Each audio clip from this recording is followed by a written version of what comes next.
AMC સામે ખોટી રીતે સીલિંગ કરવાનો આરોપ લાગી રહ્યો છે।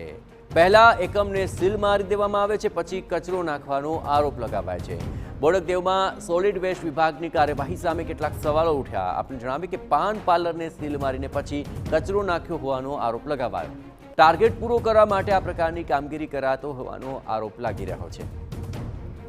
આ સમગ્ર મામલે વધુ વિગતે વાત કરવા જોડાઈ રહ્યા છે ટીવી 9 સંવાદદાતા મિહિર સોની। મિહિર, આખરે આ એએમસી પર આરોપ લાગી રહ્યો છે, આખી સીલ મારવાની ઘટનાને લઈને શું આરોપ છે ને શું છે હકીકત?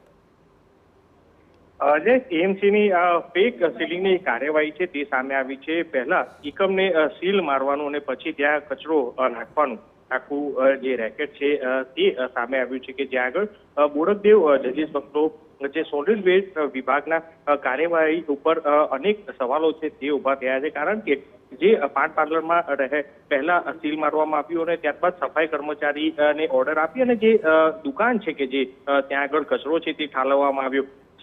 સમગ્ર કાર્યવાહી છે તે સીસીટીવી ફૂટેજ છે તે વાયરલ થઈ અને સામે આવ્યા છે, જેમાં એકમને સીલ માર્યા બાદ એએમસી દ્વારા જે કચરો છે તે નાખવામાં આવે છે। એટલે હાલ તો આ દુકાન છે જે પાન પાર્લર છે તે શરૂ કરી દેવામાં આવ્યું છે, પરંતુ અનેક સવાલો છે તે ઉભા થઈ રહ્યા છે। કારણ કે શું આ રીતના નાગરિકોને પરેશાન કરી અને જે ટાર્ગેટ છે તે પૂરા કરવામાં આવે છે કે ખાલી સ્વચ્છ ભારતના મિશન અર્થે આ પ્રકારે ખોટી કાર્યવાહી કરી અને નંબર મેળવવામાં આવે છે? અનેક સવાલો છે સોલિડ વેસ્ટ વિભાગ દ્વારા અત્યારે હાલ ઉઠી રહ્યા છે। કારણ કે જે રીતના સીસીટીવી સામે આવ્યા છે કે જેમાં એએમસીના અધિકારીઓ છે કે જે આ રીતના ખોટી રીતના દુકાનદારોને આ રીતની હેરાન છે તે કરી રહ્યા છે।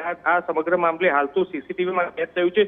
જો સીસીટીવીમાં કેદ ન થયું હોય તો આ રીતની સીલ માર્યા બાદ તેને દંડ છે તે ભરવો પડતો હોય છે। પરંતુ આ સમગ્ર જે અધિકારીઓની મનમાની છે કે જે નાગરિકોને પરેશાન કરવાની તે સીસીટીવીમાં સામે આવી છે, ત્યારે હવે એ જોવાનું રહેશે કે એએમસી આ કર્મચારીઓ વિરુદ્ધ જે ખોટી રીતના દુરુપયોગ કરે છે તેની સામે કાર્યવાહી કરવામાં આવે છે કે તે સવાલ છે તે ઉભો થઈ રહ્યો છે।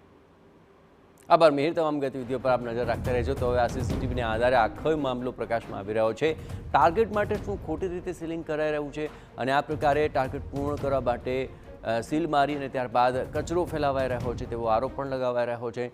જો કે આ સમગ્ર મામલે તપાસ થવી અત્યંત જરૂરી।